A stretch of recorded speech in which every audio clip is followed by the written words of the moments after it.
He's been haunting Haddonfield for 40 years. Evil dies tonight. On this Halloween. Greetings and salutations, and welcome to the spooky season with Hacker Slash. If you're joining us again, welcome back. I just get so excited about all that boogeyman bullshit. If this is your first time listening, welcome to the party. We are a horror movie review podcast dedicated to telling you whether a movie is a hack, A total joke, a waste of time, or a slash. Totally killer. Pun intended. We believe horror is for everyone, and as such, we're rating these movies with the perspective we've gained from our varying walks of life and the flavors of fear we fancy most. My name is Chris. I'm your friendly neighborhood slasher enthusiast. This week I'm joined by the Superfly Space Guy Mac. Hola, muchachos. The Gore Lover Alexis. Did you really think I'd kill myself? And the Cowardly Creeper Ryan. evil never dies. This episode and the entirety of our 2022 spooky season is brought to you by our friends at Comp Strips. This week we're back in the theater to watch the final entry in a Blumhouse trilogy that seeks to explore the aftermath of a 1978 murder spree. When last we visited this franchise, the entire town of Haddonfield reached peak rage during another night of Michael Myers mayhem. Now it's time for the 40-year saga of Laurie Strode and Michael Myers to reach its conclusion. This week, we're talking about Halloween Ends.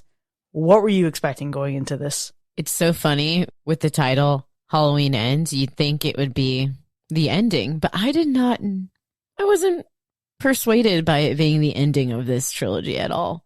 I was like, no, there's going to be more. I'm on a pretty similar page. I mean, I sat down next to Chris and I said, Chris, do you really think it'll be a wrapped up ending? Like, do you really think we'll get the end of Halloween? It seems unrealistic. You know what I mean?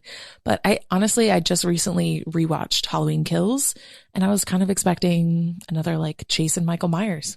I didn't know what to expect in terms of like storyline. And I don't know. I really thought they were going to end it. Like going into this, my expectation was they're done. They think that we've had enough and that there's enough films for us to watch already. And they're like going to find a way. They're going to somehow bring it to a closing note and be like, there you go. We did it for 40 years. You've had enough. Don't ask for any more. See, I didn't expect quite that dramatic angle. So going into this, I let myself feel a lot of excitement. You all know that Halloween is my favorite franchise of all time. Halloween 1978 is the movie that made me want to make movies, and I even loved the Halloween Kills that we got. So, I mean, it doesn't take much to keep me happy, but I did allow myself to be excited without trying to plot or pinpoint any crazy expectations of what was actually going to happen. I did know for sure, though, that they were going to end this in one conclusive way or another.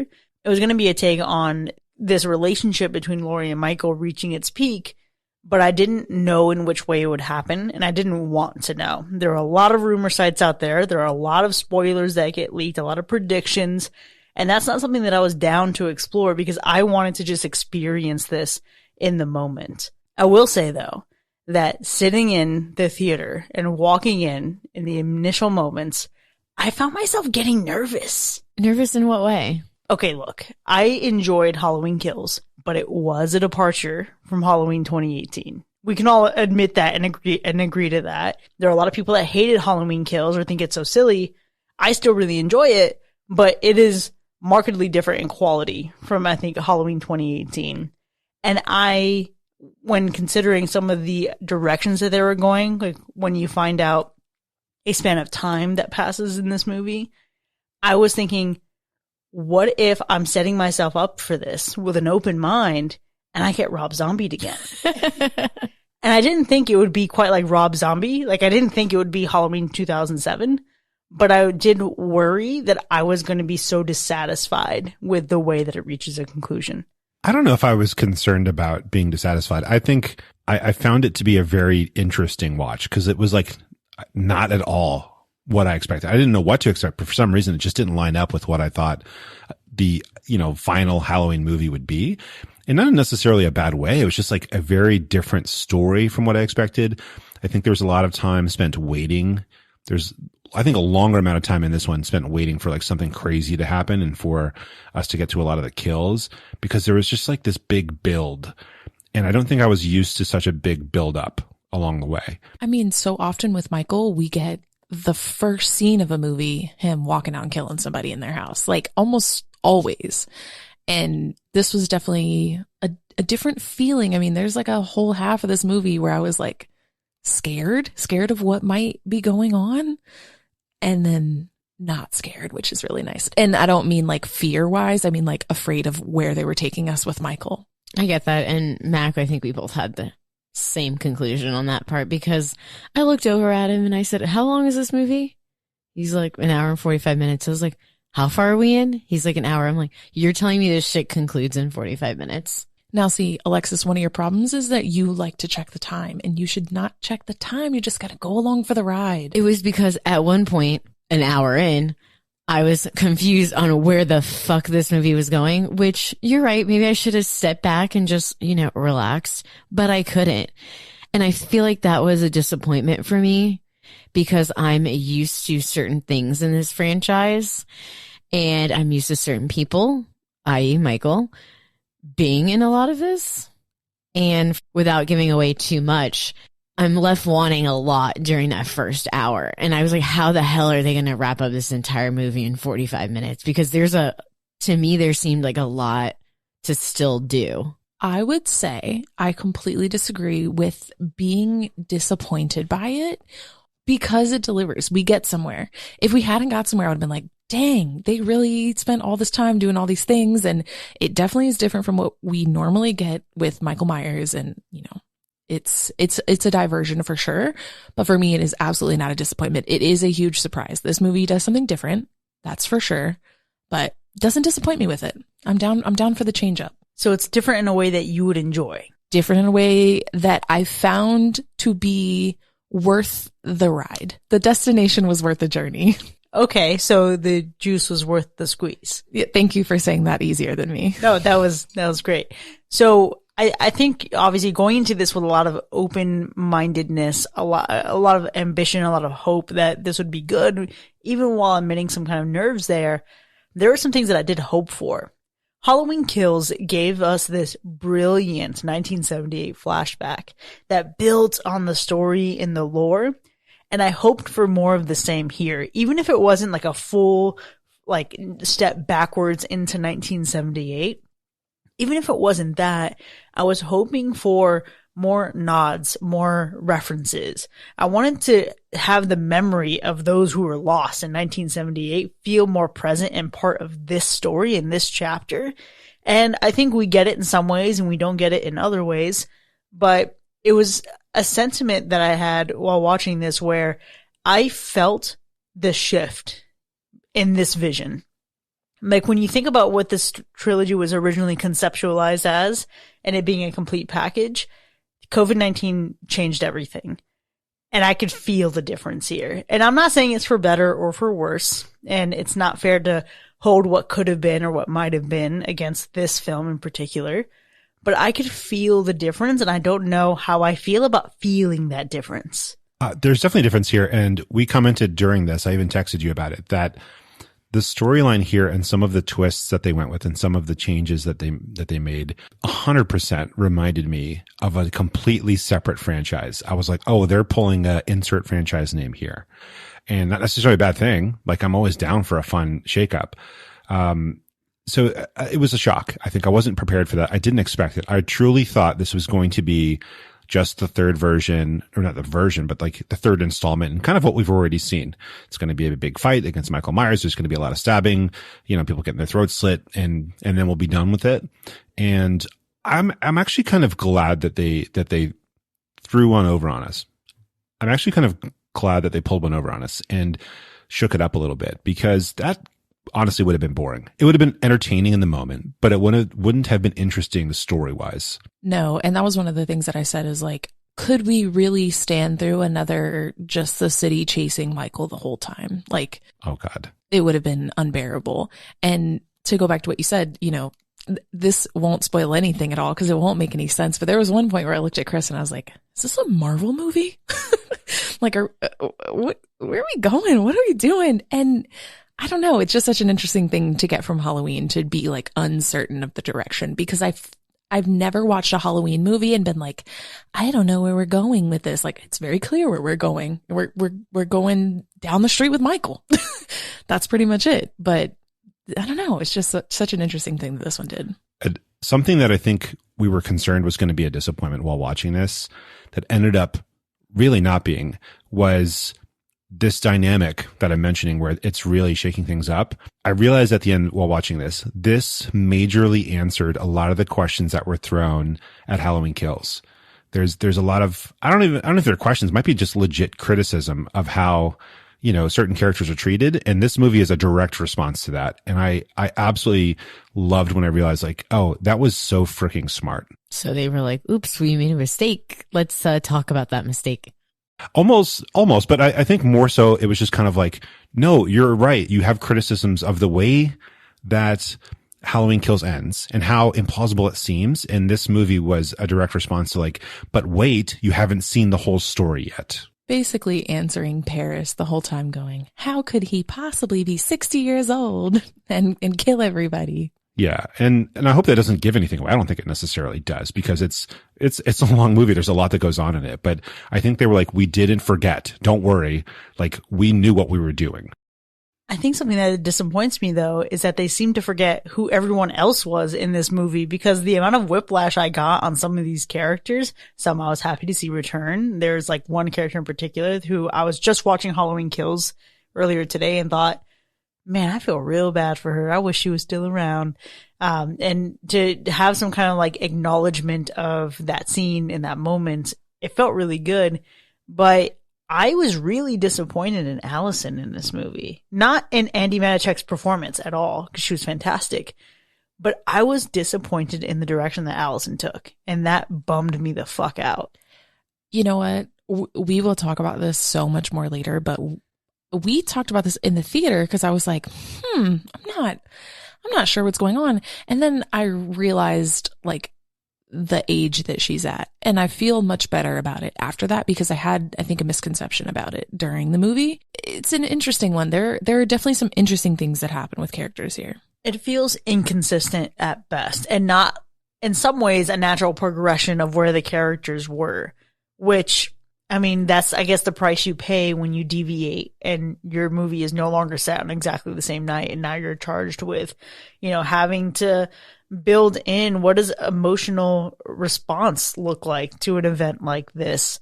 And in some ways it totally makes contact on its wings and other times it whiffs. Yeah, there is truly, I mean, like, I think we say this about movies a lot, but there's a lot going on here and a lot at play. And so we have a ton to break down. But the thing that is pretty standard here, was this scary? Absolutely not. Michael Myers is not scary. Well, here's the thing. Michael Myers is typically scary. Even if you're not scared by his movies, his presence, his power, his terror is frightening.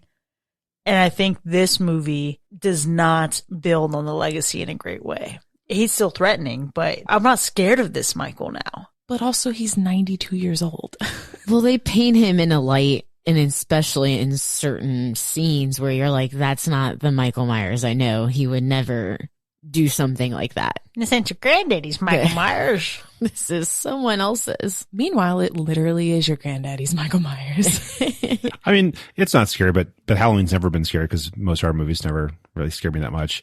But I think if you've been watching some like true crime documentaries that have come out recently, you might be a bit frightened of some of the characters in it. Like, not me personally, but I think they bring a lot here that I think they bring a lot here that does relate to reality in some way. In other ways, it's movie magic, and that's okay. But if you're talking specifically about Michael Myers, I don't think anyone's really going to be scared.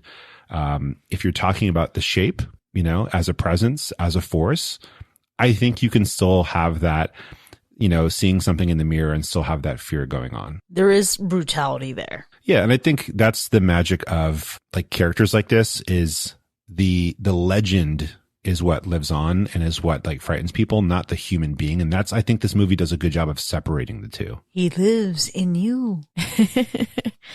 Mac, you did touch on that. I've seen a lot of true crime documentaries lately, and it really scares me when you talk about, nature versus nurture. And I love how, they bring up this town is what's making these people, maybe even Michael Myers, like kind of a crazy person. Or was he born this way? So I just like that sort of thing because yeah, you're right. It does ground it in reality a little bit, which is kind of terrifying.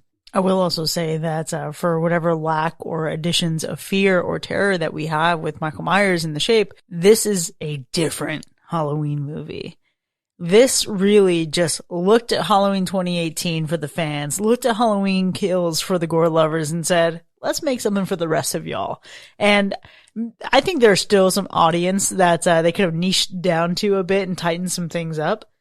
But what a refreshing take on a Halloween movie. And I'm not saying that in like a necessarily a positive or negative way, but it's definitely a departure. This does not feel like any other Halloween movie I've ever seen. I have to agree. I wouldn't say it doesn't feel like any other scary movie I've ever seen, but it does not feel like a Halloween movie. And I'll give it the Halloween originality points. I think it's kind of like mid-range, pretty standard for other things. Okay, so other things considered, it does give Grease 2 in some moments, which I'm excited about.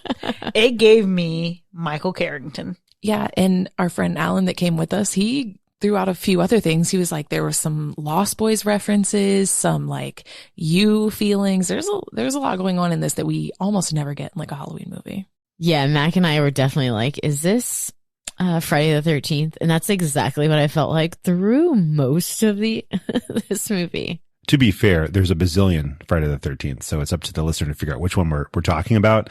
I think you're correct in like separating this though, but like between Halloween original and non-Halloween original.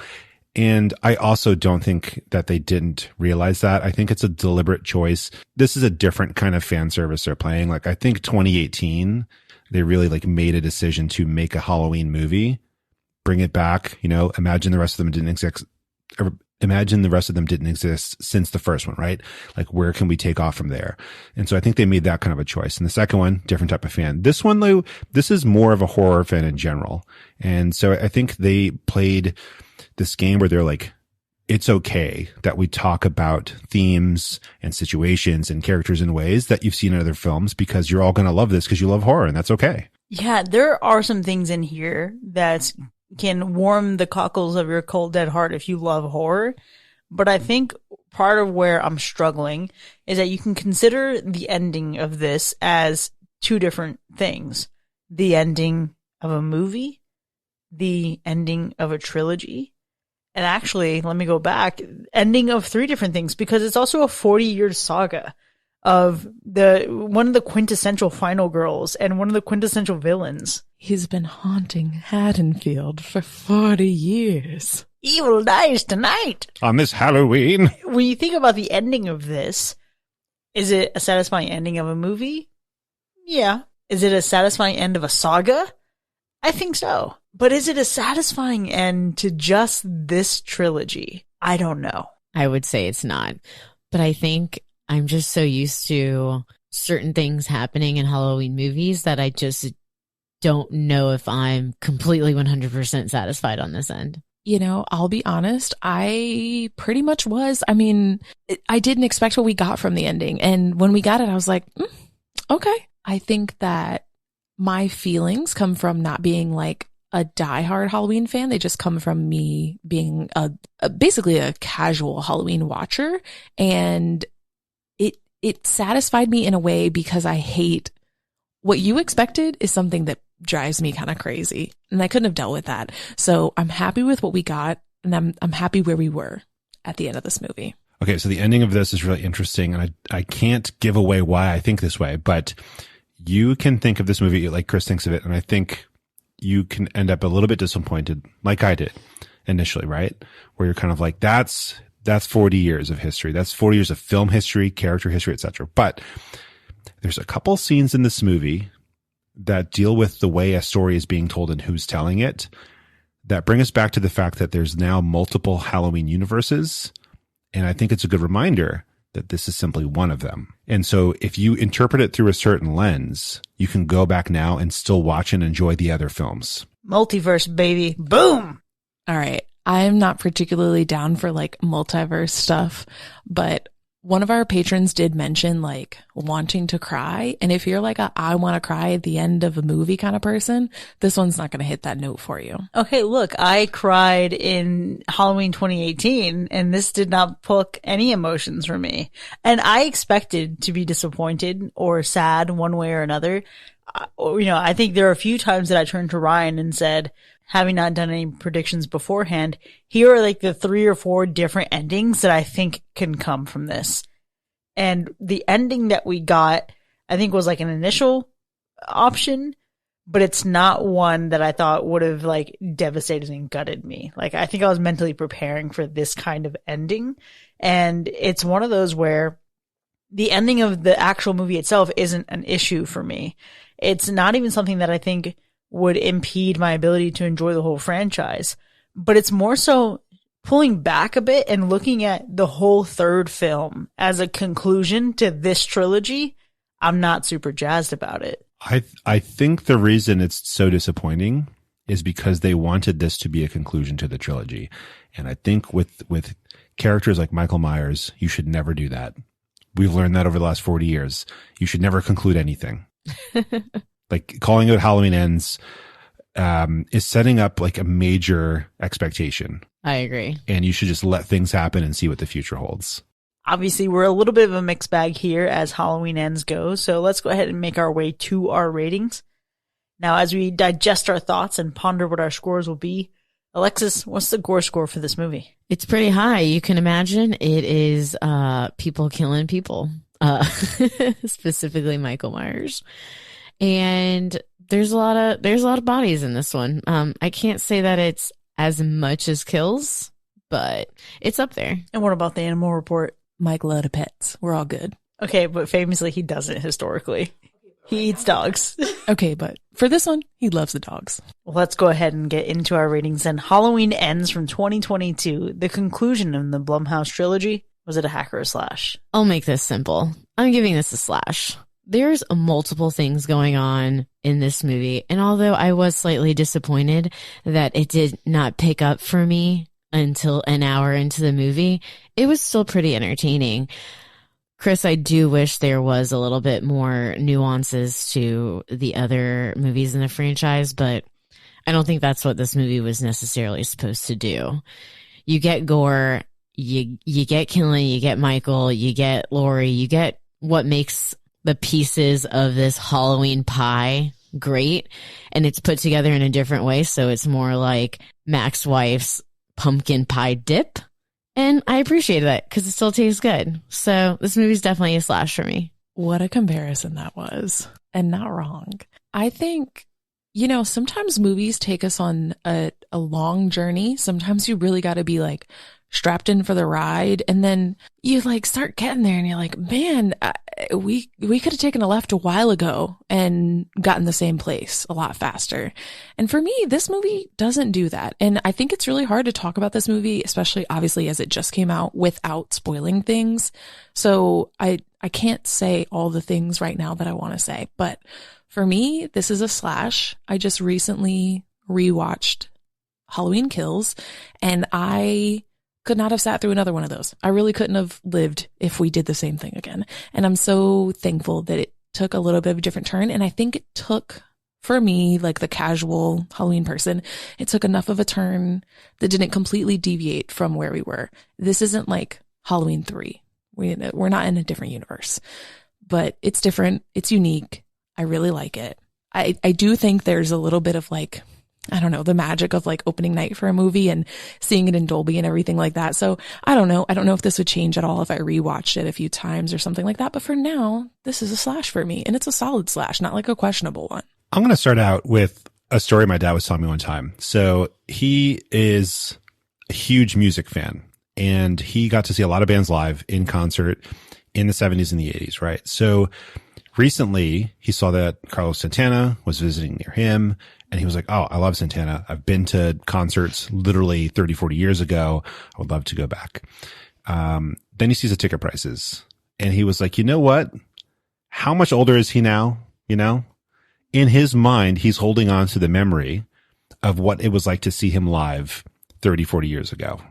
And if you were to go see him now, it would be good. The man is very talented as a guitarist. But at the same time, though, like you can't go in 30, 40 years later expecting the same thing you got back then.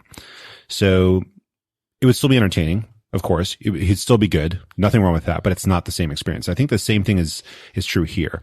You can't go into this trilogy and in this film especially expecting the same feeling that you got from Halloween 1978. It's just not possible physically unless they literally just copy the entire film, at which point, like, why would you even do that? It wouldn't make any sense. So I think the movie's very entertaining. They take a chance, I think, really with the story here and with the characters here.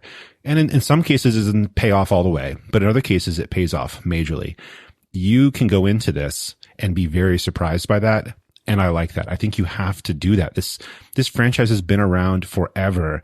And yeah, while you're watching, we're sitting there predicting things. In many cases, they came true. And that happens in every movie. But we weren't sitting there thinking, this is what they did in Halloween 1 or 2 or 3, so they're obviously going to do it here. Not at all. They wanted to give us a new story.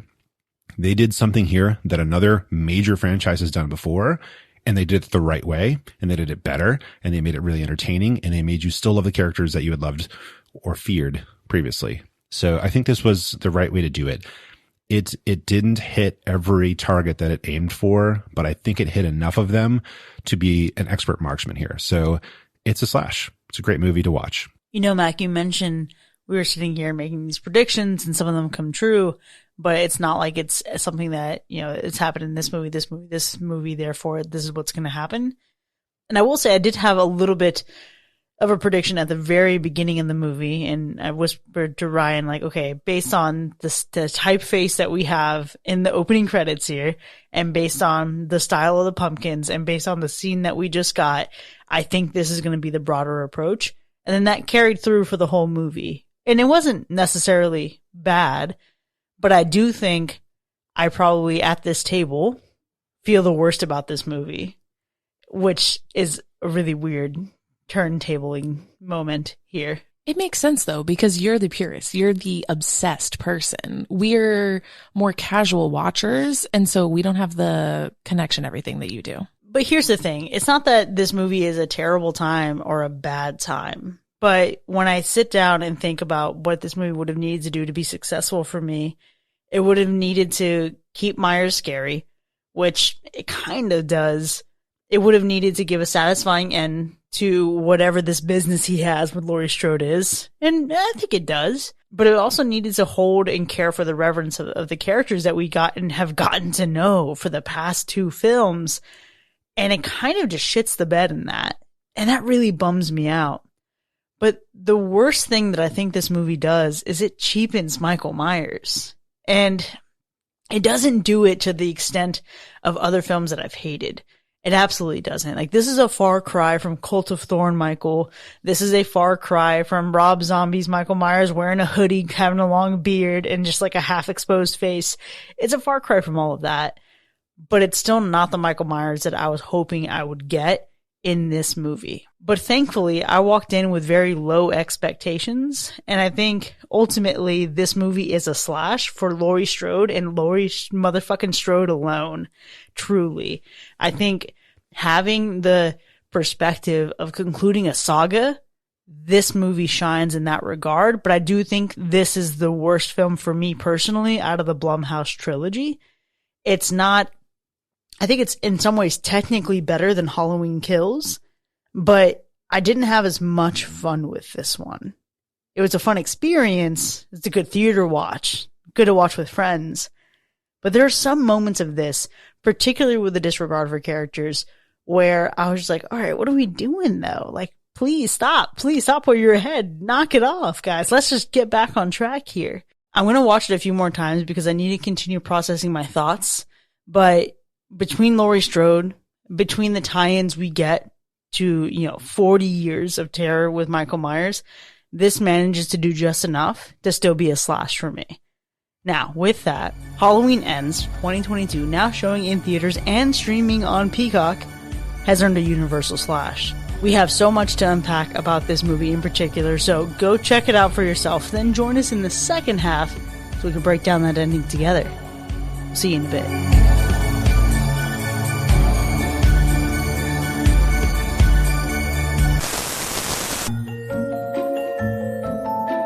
It's generally believed that watching horror movies can relieve anxiety. No, really, it's true. But what about those situations when spooky flicks aren't readily available? Well, here's a hack that can help slash those Sunday scaries. They're called calm strips. Calm strips are textured sensory adhesives, super discreet fidgets that are reusable and residue-free. You can put them virtually anywhere. Phone cases, laptops, notebooks, crucifixes, and more.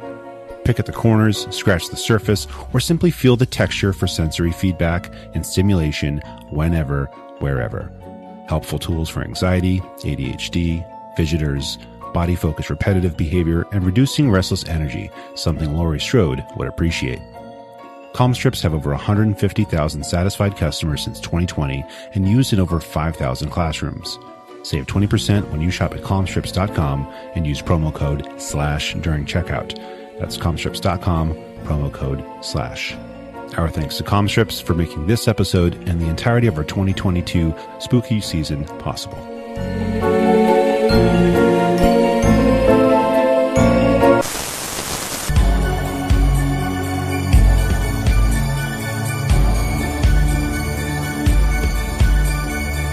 Welcome back, folks. You are now entering the spoiler zone for Halloween Ends from 2022, which has earned a universal slash. Now, we have a lot to get to here, but before we get into the specifics of our ratings, we do need to go through some kills, Alexis. I'm so excited for this because there was a lot of them. We had roughly 18, plus or minus a few. You know, I was watching a movie, so give me some credit. But there weren't too many that were off screen, so there's a good amount to choose from. I feel like hopefully no one will repeat tonight. We'll see. Let me just kick things off with what I thought was the best death in the whole fucking film, and that was Corey getting just what he deserved. Not only with Laurie shooting his ass after he breaks into her house, but then Michael to just be completely done with him. I started clapping, and we started the clapping in the theater for this moment because I was ready for him to be gone. Yeah, he was really annoying. That one did hit very nicely. My personal favorite was Nurse Deb. I felt like she was out here, you know, doing a little bit of shady practicing, trying to get that promotion. And I wasn't in support of it. I didn't like it. First off, why you at a house sleeping with a man calling him doctor still?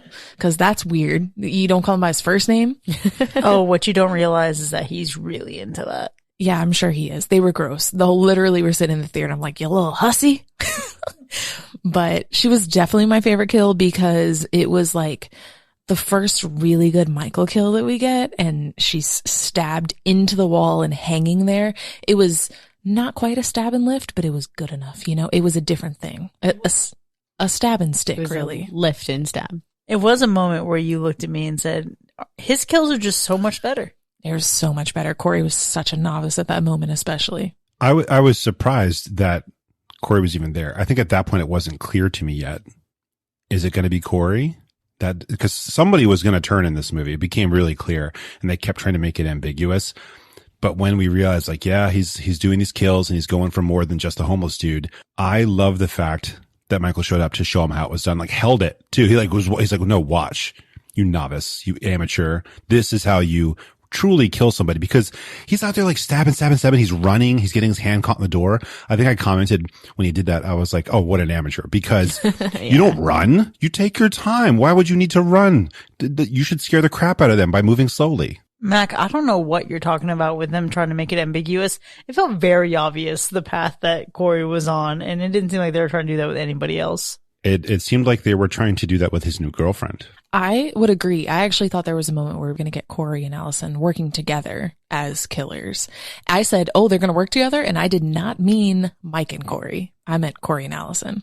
Oh, I thought you were obviously referring to Michael Myers and Corey Cunningham, the fucking, like father, like son. No, Michael Myers is 130 years old. I figured he'd pass the torch. Yeah, to an apprentice after he works with him to show him what to do. I'll just throw it out there. It's the DJ, Willie the Kid. That death was insane, because I think we all knew it was coming. When he came out, it was like, get off my property. You kids are annoying. But like, okay, he's going to take him out.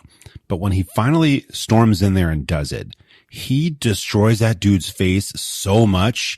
And then he had a good, like, Michael move at that point where his hand moved slowly with the scissors. I was like, oh, he picked up something. He was watching a little bit and slowly moves, but confidently moves the scissors across his tongue and then snip. It plops onto the, under the turntable.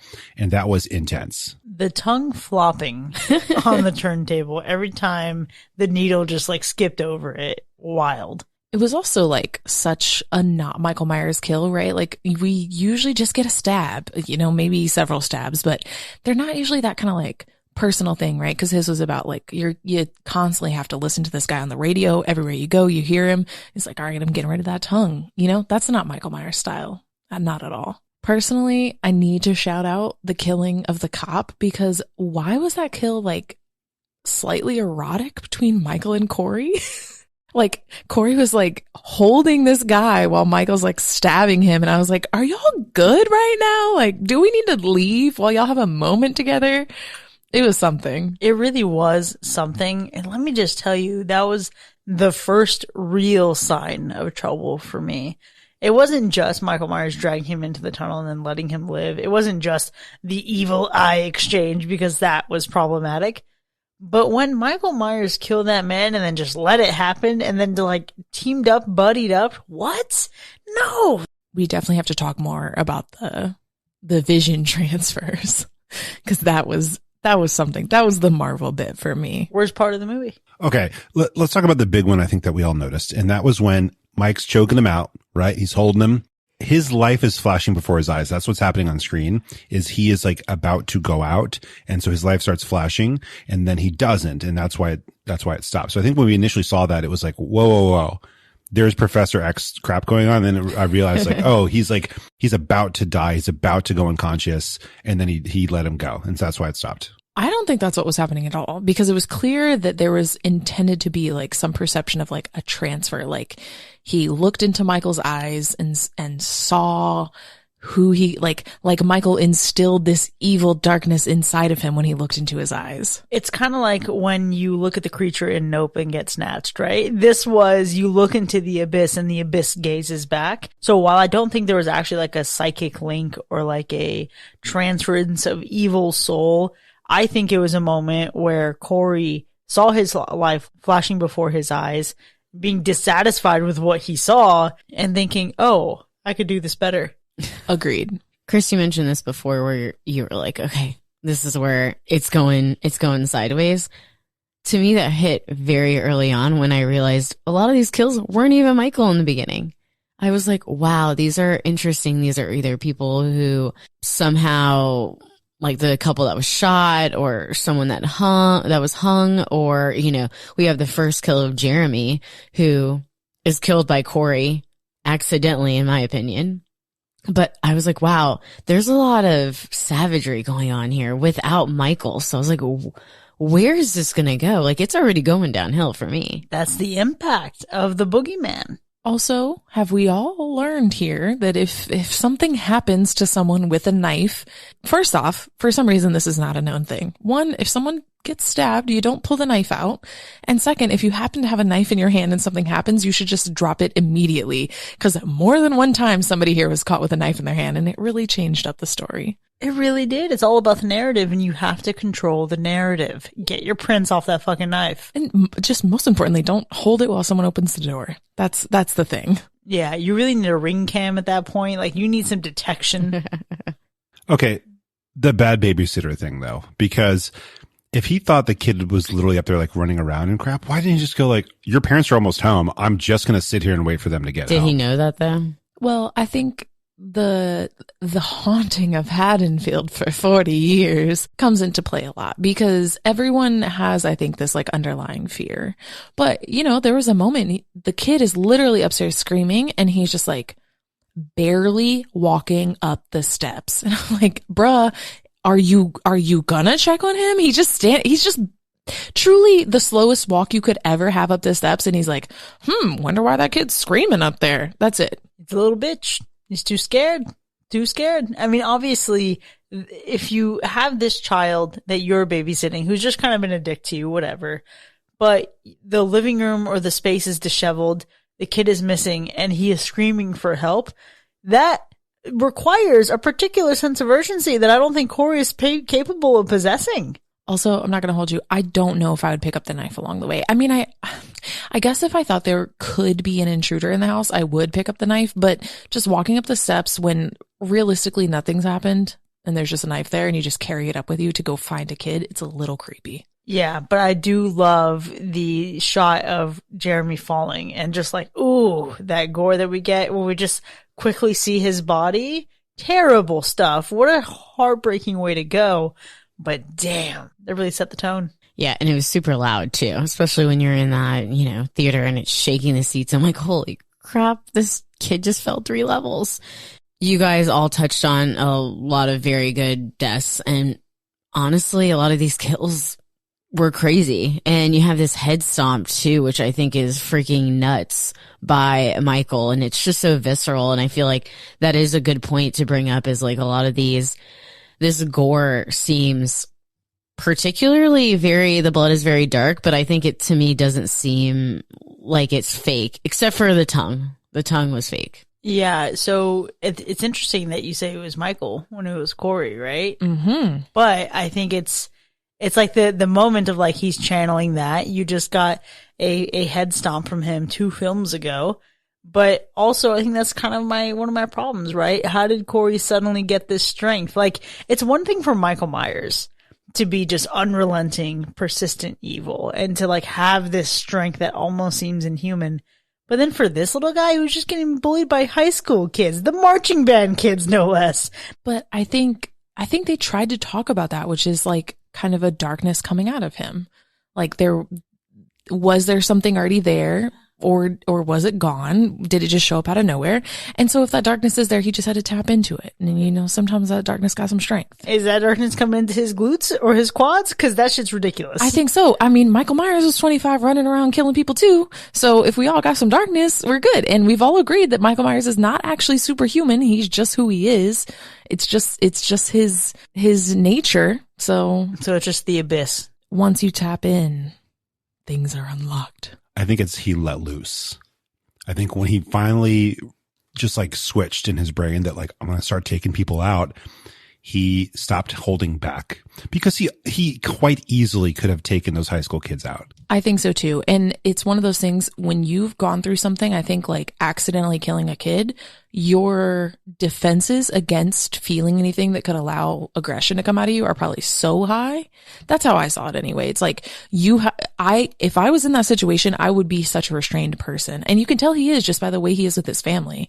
I think I would be the exact same way. It's like if someone came up to me, I don't care what they're doing to me. If they don't kill me, I am not going to react to them. If I've accidentally killed a kid before, and then he lets go and he's in there. I can't believe none of us said Michael Myers is our favorite kills. Actually, one of my least favorite kills. It was sad. I didn't want it to end, even though I knew it was going to end. Yes, I think that's what it is. Because I think as a kill, it was great. And I think Laurie did some really smart things about it. Like, she went for places that she knew they're not going to be able to bring him back after I stab him there and like let the blood out of here. Like, he's gone. There's nothing coming back out of him. First off, he lost so much blood. I mean, just that first hit, like under the arm, is like your major arteries are there. Initially, I was like, that's a really weird place to stab. And then as I was thinking about it, I was like, actually, it's kind of a genius place.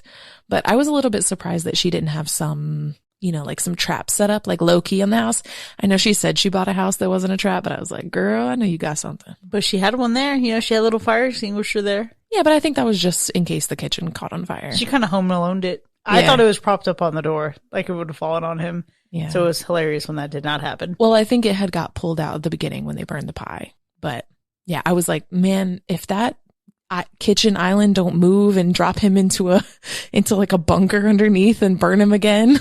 See, I wasn't not sad about Michael Myers dying, because it is the boogeyman. It's someone who's persisted over all these years, and you always find a way to make him survive.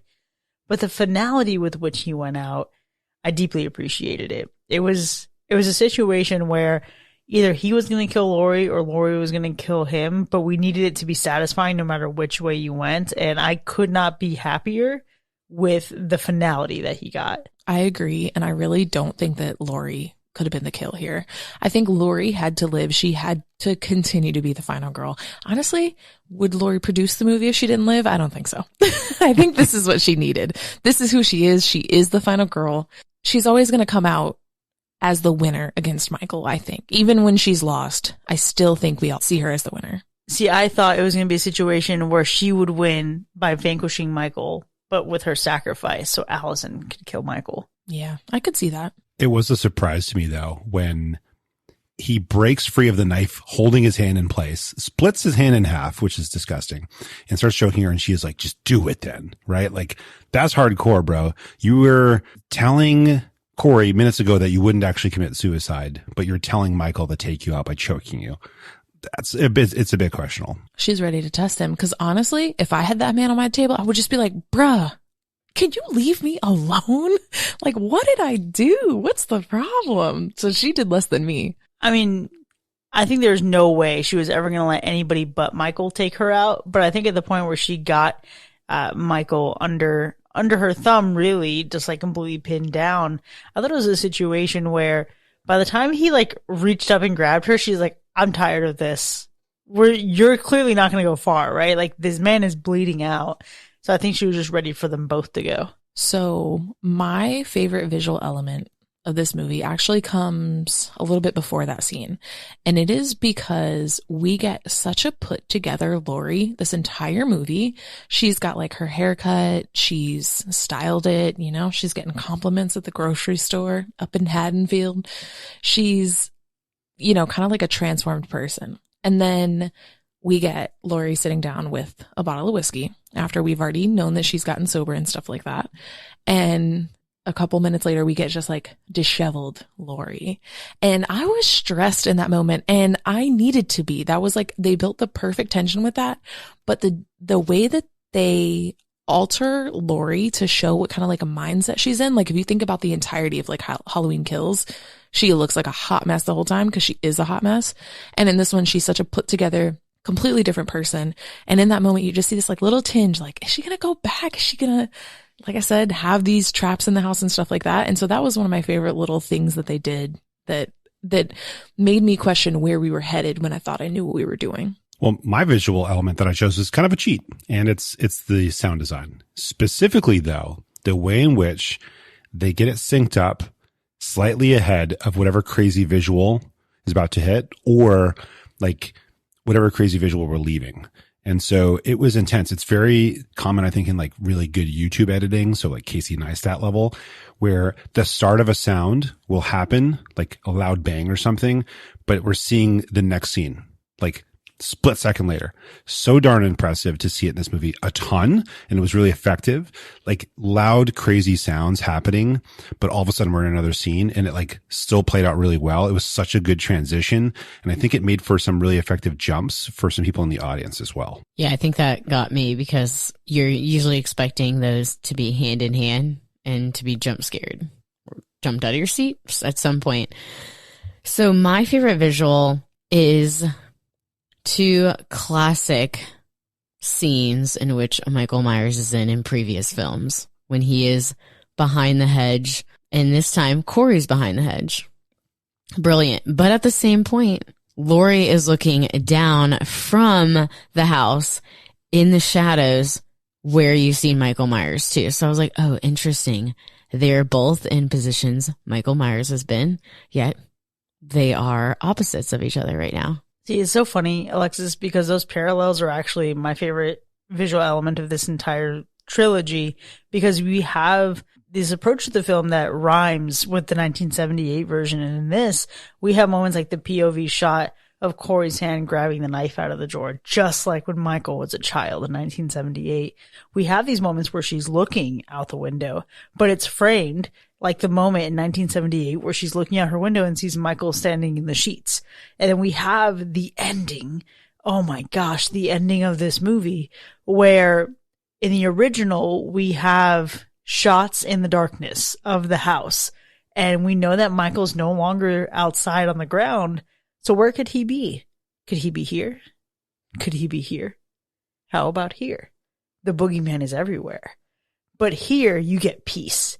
Here you get a brightly lit room. And yeah, his mask at one point is just laying on the table and it's all done. But I loved the symmetry and the parallels between not only this movie and the rest in its trilogy, but this and even the original source material. It's so fantastic, which I think also contributes to how much I loved my favorite scene, which was Laurie in her disheveled look and faking like she was and pretending she was going to kill herself for Corey to walk in and for her to shoot him and completely take him down too. Truly, in that moment, I turned to Chris and I was like, there's no way with Laurie's current mindset that she would be killing herself.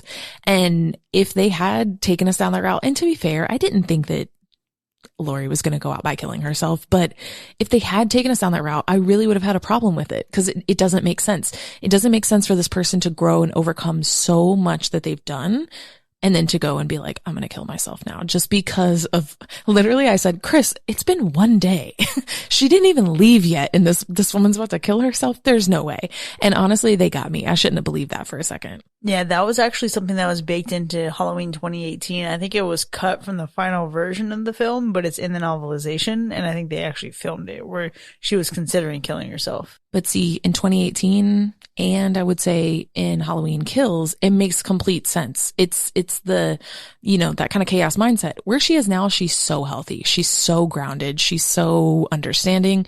I was so close to being like, nope, this movie's a complete wash because of that. Yeah. But let me just say, regardless of the tomfoolery she pulls, the 1-2 punch that she pulls, the tricks that she pulls on this night of treats, she's wearing a similar outfit to the original film. And there are so many moments like earlier in the film when she's baking the pie, she's wearing a skirt that's very similar to the original film. And it's like she's finding herself again. It's like she's erasing all these years of trauma and going back to who she was. Absolutely love that. There was still, I think, the fear up to that point that somehow Corey was going to continue being the shape after this film. And so when they tricked us, when they really kind of like fooled with us there, she's pointing it, the doors kind of close, and you hear the pumpkin smashing on the wall. The reaction is kind of like, are they really going to do it like that? Are they going to take Laurie out like that? That would be, like you said, a huge letdown, but this is one of those times that they used sound design and, some intelligent shadow work to make us think that really like, yeah, this is the way out. This is the Last Jedi right here. We're going to kill everything that you knew. I hate the Last Jedi as well for that reason. But I think it was questionable because we're sitting here thinking like, oh yeah, Corey's learning. Corey's got a mask. Corey's got the mask. He's going to do it. They're going to keep this movie going. Halloween is going to end by beginning anew, and it's going to be Friday the 13th, part 5 and part 4. But that was like a real fear for me when we get to that point. By that, do you mean part 6 when it's Roy? That's what, so I'm thinking of how we transition from parts 4 to 5, where we think the entire time that it's actually not Michael Myers and it's this other guy. And then it's not that guy. It's a completely other guy the whole time. And then finally, when we get to 6, yes, now it's a different guy. And there's lots of other guys aside from actually Jason. But I was curious if they were going to pull the same thing here. And I'm like, that's trashy. They wouldn't do that unless they were really just trying for a reboot and they had like 10 other movies planned after this. But I'm glad they didn't. I'm glad they faked us out. I'm glad they faked out Corey as well. But that pumpkin was so damn effective. And it was almost like for 2 or 3 seconds, it was like, holy cow. That's how they ended 40 years of Laurie Strode, was like having her take herself out. I wouldn't have hated them having Corey continue. I don't know. I'm fine with it going on for another 40 years. He's been haunting them for so long, though. And now it's time for a new haunting. So speaking of Corey, this is, there are some parts of him that I really enjoyed that are not obviously like aligned with the original Halloween and everything they were trying to do. But one of my favorite scenes from this movie is the scene where Allison and Corey go to the party. And I think it's partially because this is the last time we see like fully good Corey. And I really felt for him. I really like felt the pain of something happening and the whole town turning against him for it. And I felt really bad. And I think that's a really big part of why I slashed this movie, is because I did care about this person that they were introducing to us that I don't think there was necessarily a lot of other reason to care about. He just seemed good. He seemed like something bad happened to him. He got a bad hand played to him, and he just was doing what he could with it. And they went to this party and they kind of like let loose. And I thought it was really sweet for both Allison and for him. And it just sucked, like the way it ended with that woman. And, you know, she's got the same hairstyle 5 years later. Like she's still going to that Great Gatsby party. So it was a little rough, but man, I felt so much for him and like so bad. And that was definitely the point where, you know, of course, obviously everything changed because he, you know, got jumped, went under the thing. But that was one of my favorite scenes where they just felt like they were just both going to be able to like conquer their issues, really. Yeah, I do feel bad for him. And I especially felt bad in that opening scene because I feel like it really sets this movie up. And you have this comedy that you've gotten throughout these movies. The comedy we like that I'm not typically used to in a Halloween franchise. Then you know, this curiosity, the kid's going upstairs, you hear thumps, so there's this like cat and mouse. It's faked out, you know, the kid's playing a trick on him, and then he's in the attic. Well, at that point, I really thought that Michael Myers is going to be in there, because why wouldn't you start off a movie with Michael Myers killing someone?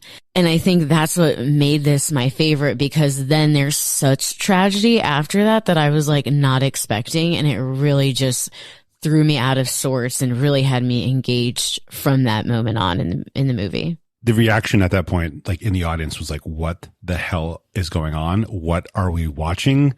When is Michael Myers going to show up? Where's Laurie? Who is this character? Why did this happen? How does this relate to Halloween in any way? And it really throws you off and leaves you set up for like, I don't know what to expect out of this movie, which is, I think, really effective for a conclusion. I think it's hard for me to pick a favorite scene because there's a lot to like here. Some of the like character interactions are kind of weak, but I think the strongest, most effective one is when Laurie walks out of the grocery store, happy-go-lucky, cherry blossoms in mind, and is greeted by her neighbor. And that was just like, it was so heavy for her to deal with, but I think it was heavy for us because this is one of those times where it's like, you never think about the impact that this has on the community, except for Michael Myers haunting them for 40 years. And like, this is someone's like real life that's been ruined by this. Oh my gosh. Can I tell you how happy I was to see that she made it? Because I was just watching Halloween Kills earlier today, and I was thinking about how sad I was for her. Like when she just snatches up her little drone and she's just trying to have a good time, but she's deeply concerned about this person in the house, and to have had that light bulb shoved through her neck and to sit there having to watch her husband be brutally murdered and stuck like a pig with that many knives. And there's a moment where I thought like, well, we never really see her die. I didn't think for a second that she was still alive, but I did think, man, I hope she made it out of there. Those were definitely the kills that made me like the most sad in Halloween Kills. I was like, man, they were just like a cute little energetic old couple. And I was very, very sad when they had to go. And I did think the same thing, like, man, we didn't technically see her die, but I also was not expecting her to come back. And that impact is just so damn sad. I think that's part of the character work that makes a lot of this movie interesting. But I feel like this movie does so poorly with the rest of its character work that it really just bums me out. Like this whole thing with Corey and Allison, like I guess you could really summarize this film by saying that this is the prime example of why two unwell people cannot make each other well. And Corey's place where he is a far cry from where Allison thinks he is. But then there's some like really disjointed decision making. Like for some reason, Allison is working where she is, and it seems like a clinic kind of situation, except she's in line potentially to be a charge nurse. And it doesn't quite make sense considering it's only been 4 years since she was in high school. And I feel like there's more education required for that. And maybe there isn't. I don't know. I'm not in the medical field, but she just seems like she's well into her mid-20s or her mid to late 20s at that. But to see that not making a lot of sense, but then to also see her kind of that lack of emotional intelligence when she seemed to have had such a good head on her shoulders previously. This felt like a regression for Allison, which disappoints me. However, I understand that at this point, she's not living her life for herself. She's living it for Laurie, and I can understand the toll that it takes on her.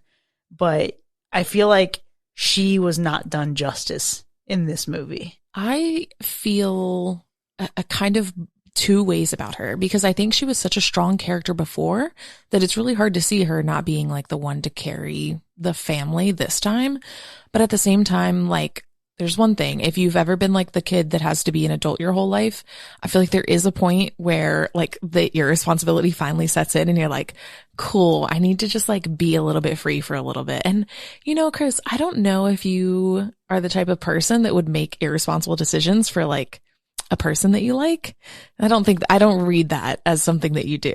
Ma'am, let me tell you that I got dropped on my head and my shoulder to try to impress somebody that I liked. So I understand. I just, you know, I don't know. I grew up as a very like responsible child, very like too old for how I was. And then there was a point where I hit a certain age and I was like, cool, I didn't do anything crazy, but there are things, especially like when romantics get involved, you just can have a willingness to give in to stuff that it goes against your logic and what you know to be better. But I think the thing that really got me is she does seem so healthy and she's like there with her grandma. Everything seems to be, she does seem to be on a very different level from where he is. I don't know. It's a tough thing. And also their ages, like you said, they don't make sense. At the beginning, it didn't make sense that she was a nurse. It doesn't make sense that she's a nurse trying to get promotion. And the entire movie, I'm thinking she's like 25. For a 25-year-old, these are horrible decisions. When we paused for a second at the end and I asked you a question, Chris, and you were like, oh, she's like 21. I was like, okay, I get it. This is 21-year-old decisions, but she doesn't seem 21 years old in this entire movie. She seems 25, just like him.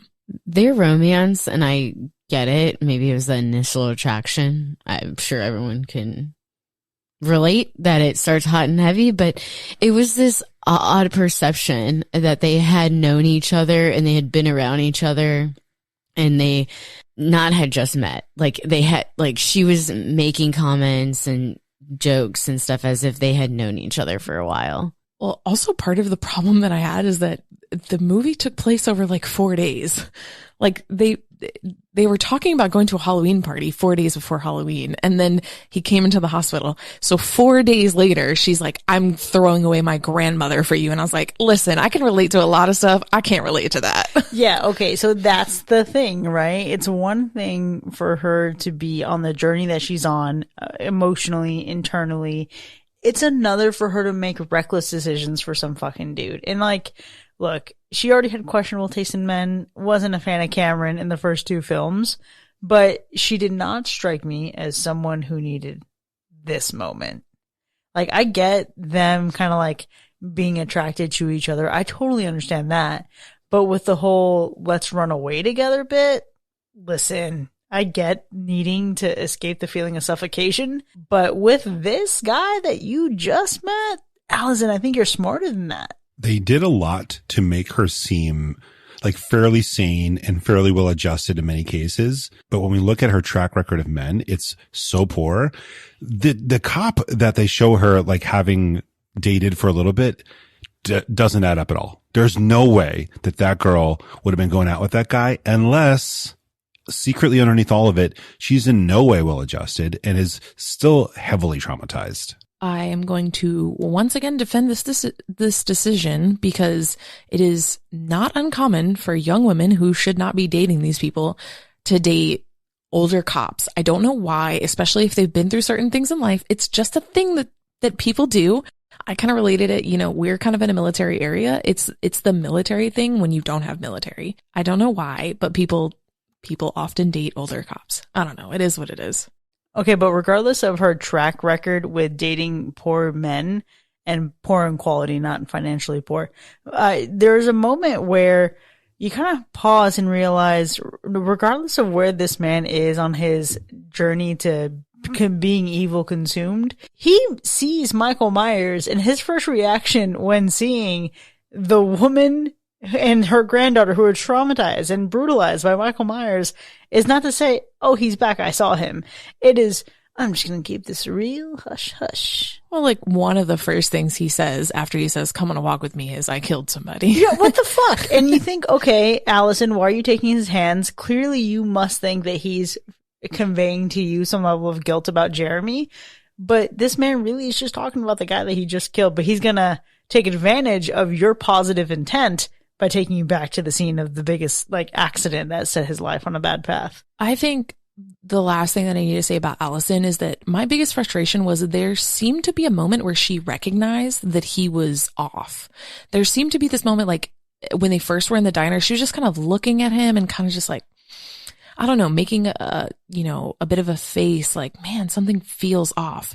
And the fact that she missed that intuition and just like ignored it bothered me. Like Chris said, she doesn't have her final girl instincts yet. And she really didn't in this movie, which is weird because she did before. Yeah, it was a regression. I'm telling you, it's like the last few years of focusing her energy on Laurie getting better, she has just stopped developing. And it's kind of like if you don't use it, you lose it, right? 21-year-olds do be regression in, though. Not gonna lie.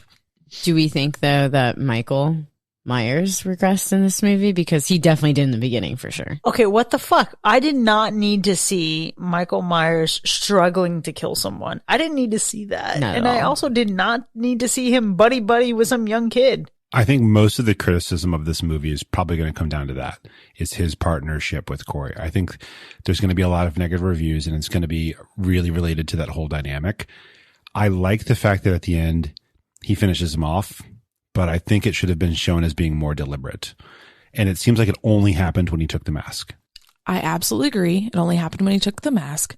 I just need to say, you said this at the beginning, Mac, like this is an answer to the critics from before. He was too old to beat all those people in the street before, and he's too old to be having lived in a sewer for 4 or 5 years. Like I don't know what everyone's so upset about. The man is almost dead. How would he not look old? Okay, look, it would make sense if he looked this old, maybe in Halloween Kills after getting beat down, but he didn't. Like maybe it was just the adrenaline of the moment. Because here's the thing, like you can chalk it up. Like I was down for the journey in Halloween Kills, where, we have this moment where he's getting beat down by Haddonfield and then he strikes back against Haddonfield. And then, he kills Karen. You think, okay, maybe there's something else happening here. But then to find out that he really is like, okay, a strong person, but is just lurking in the sewer and he is deteriorating. It's just, like it took away a little bit of the spice. And even if he was still beaten down, cool. I don't need him so beaten down that he needs a sidekick. Like he needs the Robin to his Batman. What the fuck is that? I'm not disagreeing. I didn't like the Robin feeling, but at the same time, like, Halloween and Halloween Kills was 2 nights after he got out of jail. He had been eating and exercising and whatever. He'd been living life. He was already, 50, 60, however old the man is. It's been 5 years. He doesn't have anything. He doesn't have a place to go. He has nothing to do. He's gonna be feeble. I'm sorry that you guys don't want to see him feeble, but he's feeble. He's an old man. He's 132 years old.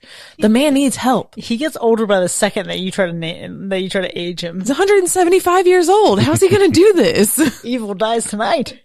It seems like in the previous film, we got a major theme of like, we're all monsters in a way.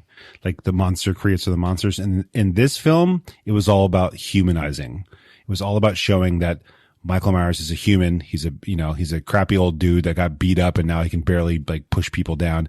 It's all about showing that like, yeah, Corey thinks he's this big bad monster, but in reality, he's just a human. He's going to get taken out. Laurie, while she thinks she's a monster, well, she's pretty beefy. She can take Michael Myers out, but she's also still a human who suffers trauma. And so like we built everybody up previously, but now we're like kind of tearing them down to human level once again. But he was just thirsty. He needed a couple kills. He's a little bit of a vampire, as it turns out. And then he came back to his full strength, went and killed some hoes. Did he come back to his full strength though? I would say he did. I would say he didn't, or he wouldn't have gotten wrecked as much as he did with a refrigerator pinning down one of his legs when he still had free mobility of the other leg. Look, I'm not mad at how it happened. Don't get me wrong. What I'm saying is 64-year-old Sewer Myers is never going to be as strong as 21-year-old or even 60-year-old Myers. Obviously, that's the point. There That's you my go. argument. So we agree. We do agree, but I don't know why you're seeing it as a negative when it's just the way of life. We're all old people. Okay, I get it though, because it's not necessarily that it doesn't make logistical sense. It's a matter of, do we want that on film? I do, because it's realistic, because last time he beat down 500 people with one hand tied behind his back. I want it in a different trilogy. Like, you already committed in Halloween Kills. And I can appreciate the differences between freshly broken out of Smith's Grove and, you know, being well nourished and well exercised. I get it. Sure. Okay, cool. Yes, now he has more wounds. Okay, slowing down for sure. I get it. But I still do not want to see him like Corey needing to be his nurse in a retirement home. Like, he had to hold someone down for Michael Myers to stab him, and then Michael Myers like shaking a little bit when he gets, why? Because it was erotic. But here's the thing. That's why he's dead. You don't have to worry about it anymore. Boom. Listen, Michael Myers will live forever because the evil never dies. On your arm. So to sum it up, Corey's just a little bear cub. Look, I could have done without Corey. But, okay, so in the beginning of the movie, we get this whole scene. We get the typeface for Season of the Witch in the opening credits. And then we get the pumpkins exploding out from inside other pumpkins. And I turned to Ryan, I'm like, this is going to be like generational evil. Like, this is, the threat is so much bigger than just Michael Myers as one singular individual person. So I had a feeling like that's going to be the direction that we were going to go. But I still need to process and watch more because I don't know with great certainty how I feel. I think this was a missed opportunity to turn Allison into the next Haddonfield killer.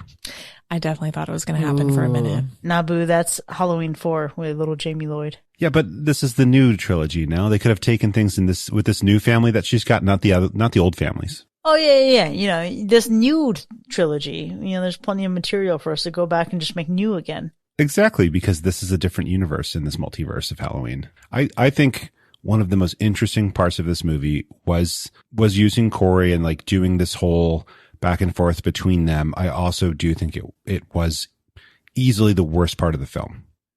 And I don't know if it's Corey that made it the worst part. I think the partnership is what made it. That's what the entire film made us question are we going to actually be able to slash this? Is this like back and forth between them? It was Corey not having an iPhone when Allison messaged him and the fucking messages turned green, which was the worst part for me. Yeah, how dare that man? You know, he did look like an Android man. I'm not going to lie to you. He's a mechanic for his dad. He's an Android for sure. Okay, look, I know I've picked some bones with this movie. I do think the partnership is among the worst part, but I'm going to go specifically into evil gazing into evil's eyes and the eyes flashing before Corey's eyes that make it imply that Michael Myers is seeing it and feeling it too.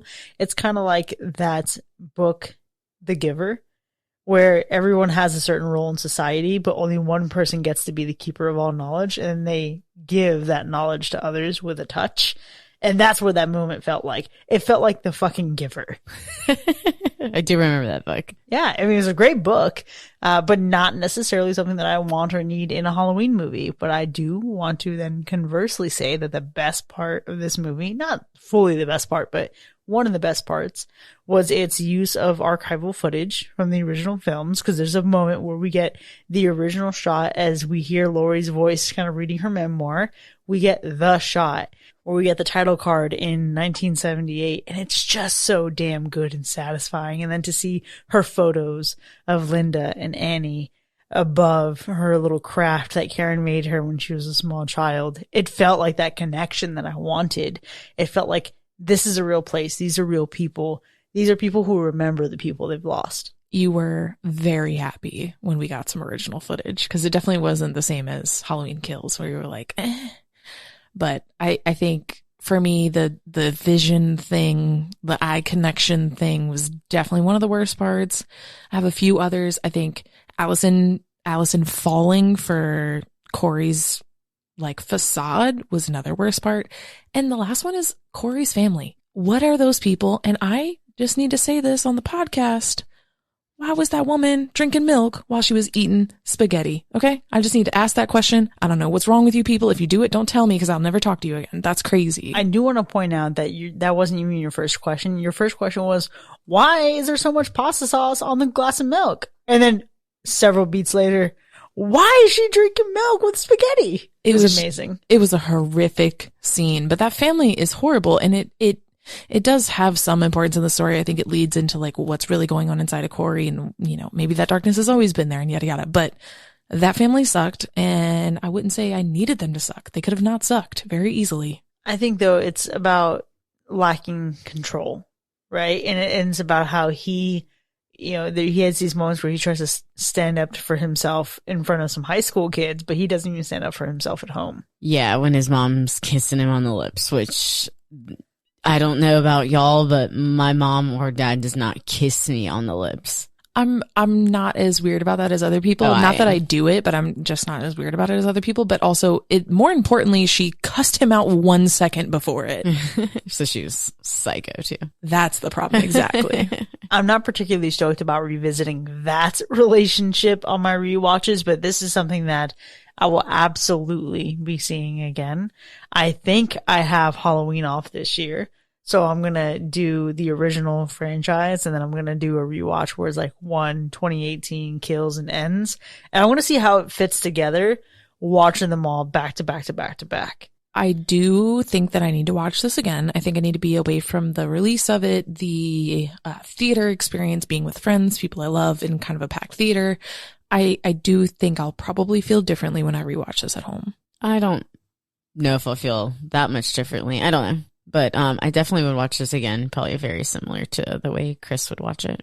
I'm still going to think of this as being one of many universes, as one story, because in my mind, you could think of this as just Laurie's story that she's telling through her novel that she's writing. Well, she's already signed a document that she won't play Laurie Strode ever again. Right, but I know it's done, but like, I think you could also go back and skip these and rewatch all of the other films and kind of pick and choose how you want to believe the story actually goes down. Yeah, like famously, my idea is the fan edit of Halloween 1 plus 2 minus the bits about being related. We can get a little H2O in there and just pretend that John dies. And then we jump into 2018. It's great. So that is to say, though, I still think it's worth rewatching. I think my opinions might change on details, but not overall. I think it's still probably going to be a slash for me.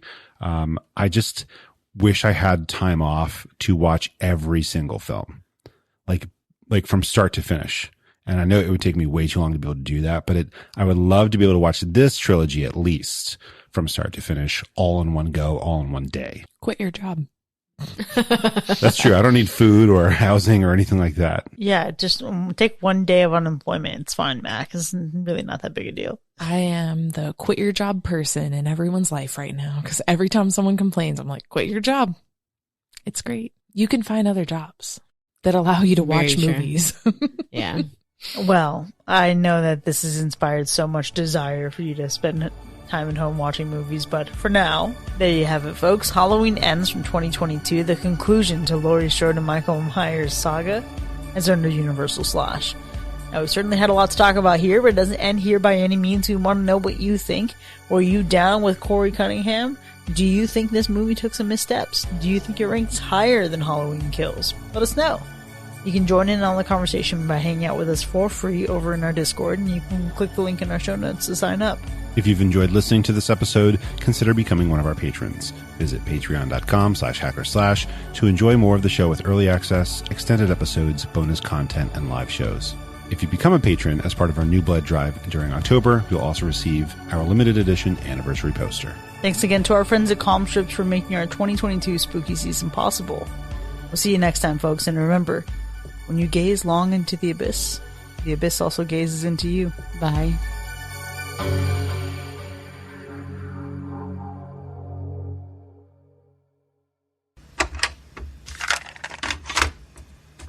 As we go on, we remember all the times we had together. And as our lives change, come whatever, we will still be friends forever. From the book of Zach Perez. quoting vitamin C. Happy 5th anniversary. The drama. That kind of made me cry a little bit. Oh, yeah? Inside.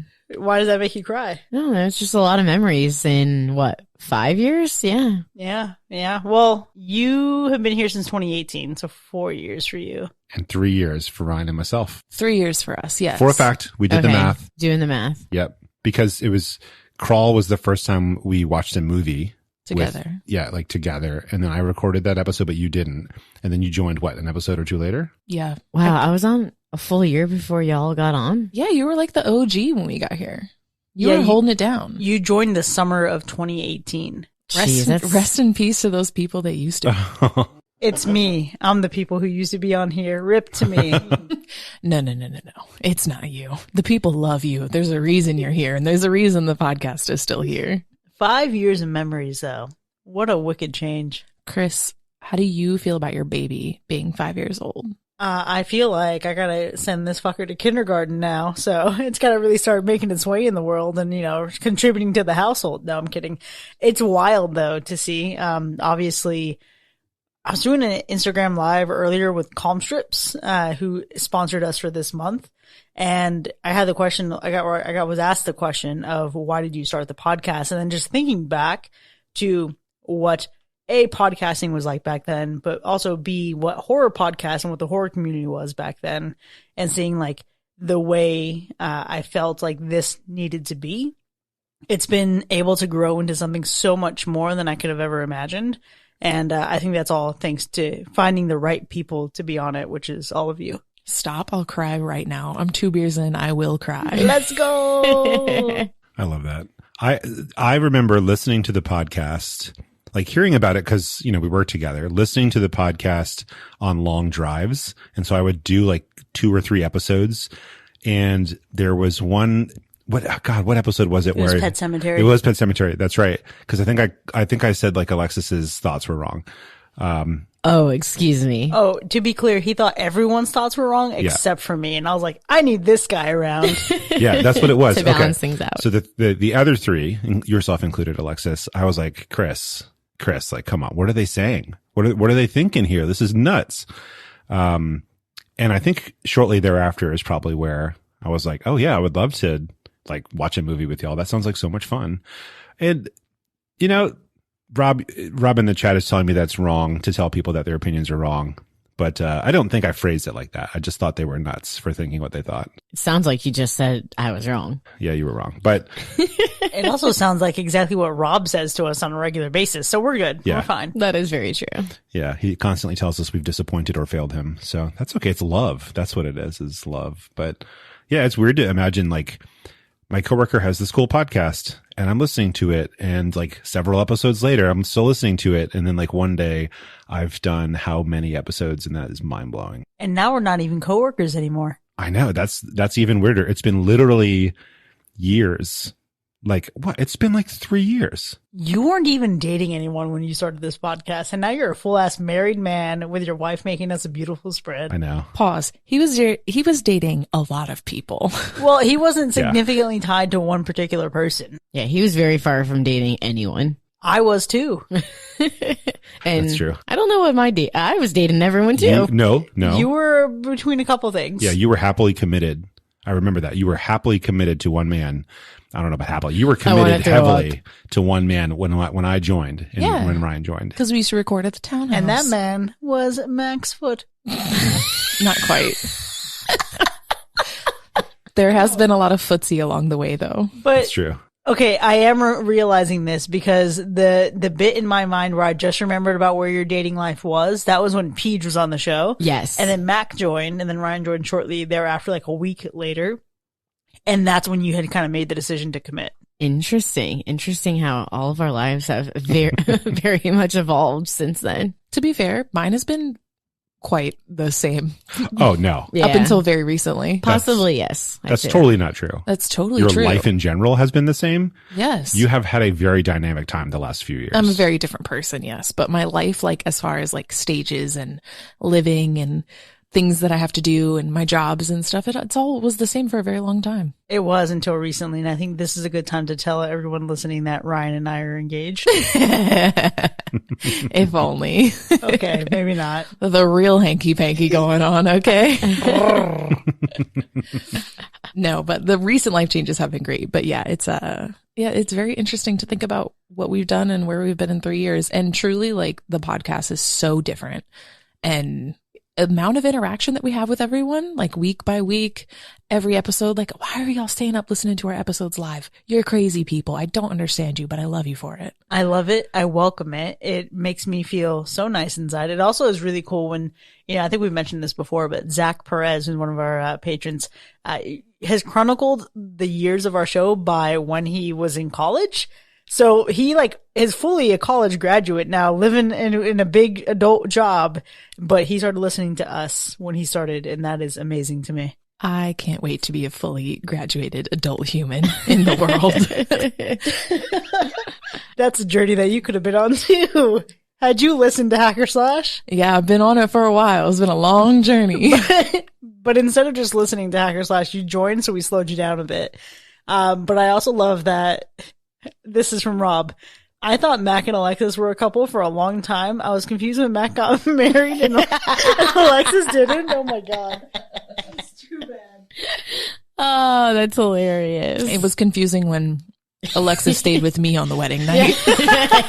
We drove up together and left together. We all were talking about Mac's wedding and not anyone else's wedding. I don't think it was confusing that you guys stayed together. I think it was enlightening. Ooh, it was enlightening. It was a great time. A random trip with someone that you haven't ever spent tons of time with could be a weird thing. And we had a 10 out of 10 times. It was definitely not weird. Yeah. No, we had such a good time. Long road trip, staying together. And I don't know. I thought it was funny though, with the room when we walked in, it was like, oh, it's one king. Yeah. I mean, I didn't expect anything different, but I did book the room.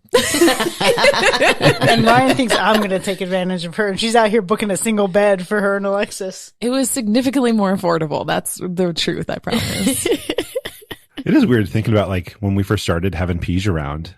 And now I see him once every few months.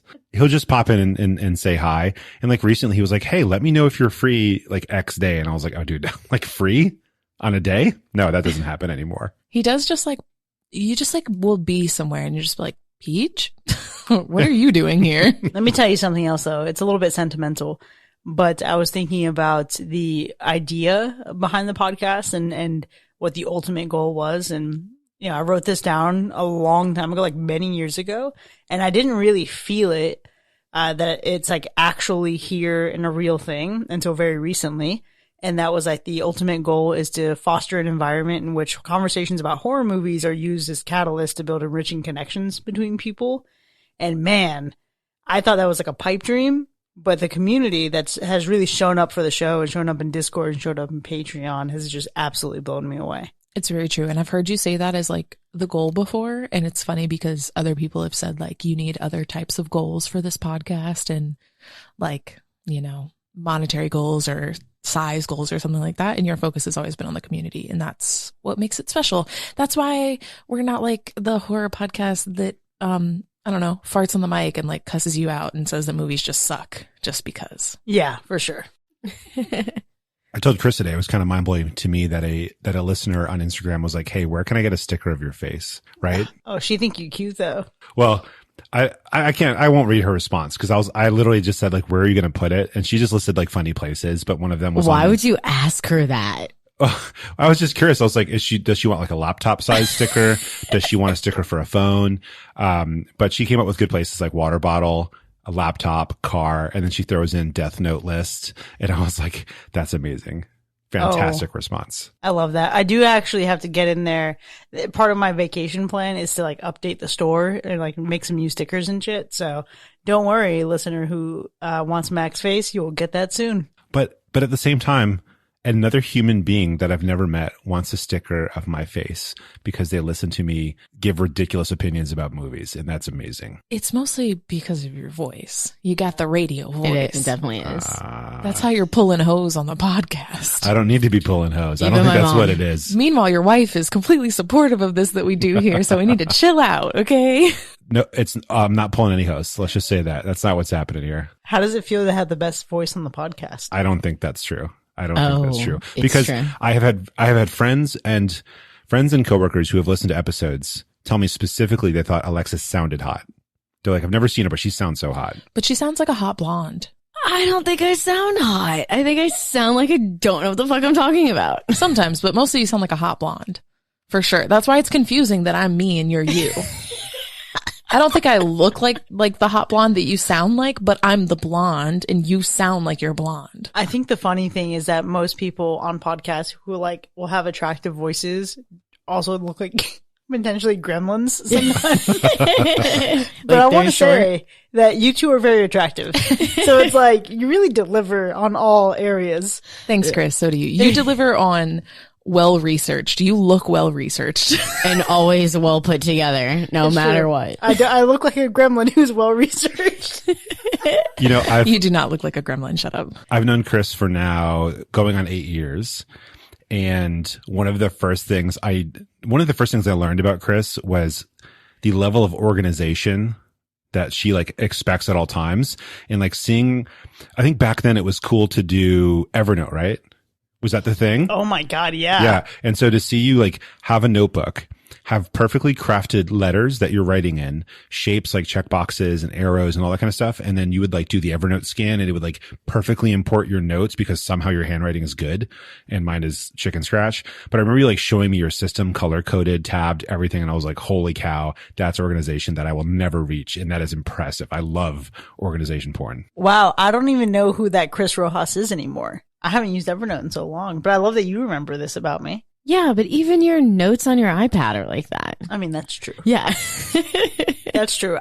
When Mac said that he's known me for going on 8 years, I was like, what did Mac first remember about me? Because I can tell you what I remember about him. And it was his James Earl Jones impersonation because holy shit, it was so good. He came into the room that I was in and he was wearing a New York Mets cap and he was talking like Darth Vader and Mufasa. And I was like, fuck yeah, I like this dude.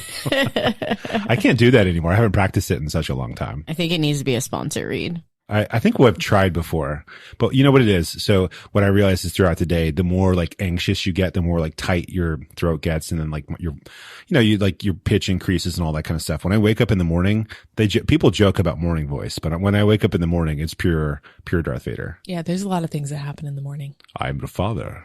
I can't even do it right now. No, you have to do it with the right, like, intonations. You have to be like, I am your father.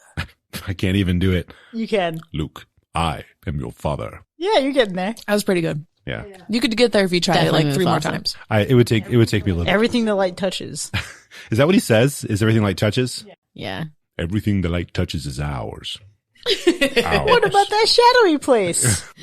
I don't know the next line. You must So- never go there. You must never go there, my son. Oh my That God. was good. That one hit. That one hit. was so Look to good. the stars. See, I can't do the A's. He's got a different A, but Yeah, it's the my Stop. son that really hits my differently. son. I can't. Can't Where wait is for my you to be a son? dad. Where is the prince? Oh. Do you think we should actually start the podcast? Yeah, I don't know if I'm being too spoilerly. You keep trying to say the word and the word just don't work, Yeah, honey. just say something else. Ryan, I didn't cry. I feel like I had to just say that on the mic now. Agree that your eyes were juicy. They weren't at all. They literally were. And Never. use a napkin. My eyes have never been more dry. See, the more you say it, the more I know you're lying. But why wouldn't she just admit it? I don't would have been. know. I've cried over such dumb shit. I cried in because Barbarian for a little bit. I think it's because it was just gentle. A little gentle, sad Chris Rojas. Listen, Ryan, you know that one of my most attractive qualities is my vulnerability. And I would never hide that from a woman, ever.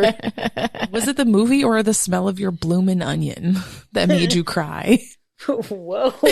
Oh, wait. Rob, you're thinking of the curly fries that I brought, right? Literally not an onion. I thought he was making a euphemism. No, Sorry. but it's funny. Yeah, you looked at me, you're like, oh, I was like, oh, I don't like the sound of that. I don't know that one. I've never done that position. But a bloomin' onion could be a dirty girl, you know?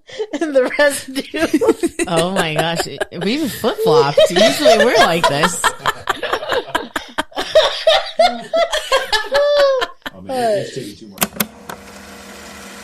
I kind of related it, we're kind of in a military area. It's the military thing when you don't have military. I don't know why, but people often date older cops. I don't know. It is what it is. It's gross. I don't know where you're coming from on that, but Well, it's I because you see. dated an older military guy. It's either military or cops. That I'm is telling true, you, yeah. it is a thing. I'm not saying it's for everybody. I'm just saying it's a common thing. The fact that she was dating him did not stand out to me as weird at all.